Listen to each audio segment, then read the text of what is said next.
Asta e solidă.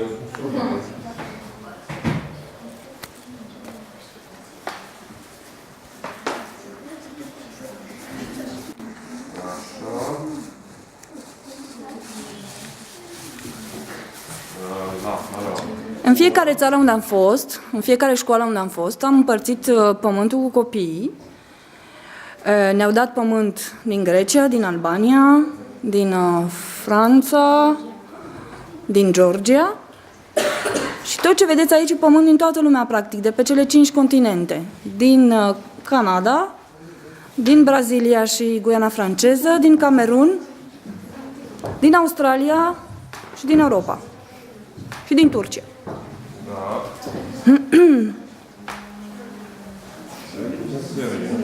Tu peux pas l'ouvrir? T'as besoin d'aide?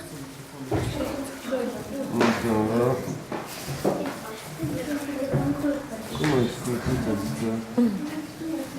Aici? Așa.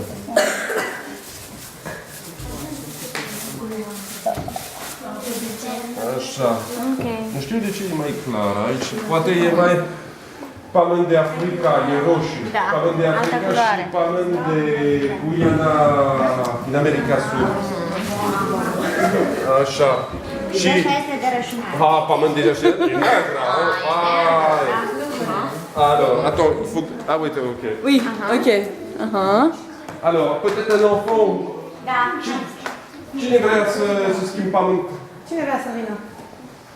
Hai, Aurica. Hai. Hai repede, ce-i? Domnișoară. Aurica. Aurel. Aurel, da, ok. Au mai mare. Da. Apa, unde sunt? Așa. Toate la mele. Cui? Pământ, da. Acolo. Acesta punge. Așa. Bag. Mai pune, nu fi zgârțit. Așa. Perfect, Aurel. Voilà. Și acum pot să Amesteci. mesteci. Ok? Deci moleculele din România se amestecă cu moleculele A, da, este un simbol un pic murdăresc pentru... Așa. Super. Merci, Aurel. Și eu acum îi te mets de la terre. Ține. Hop. Așa, că eu pământul și fac.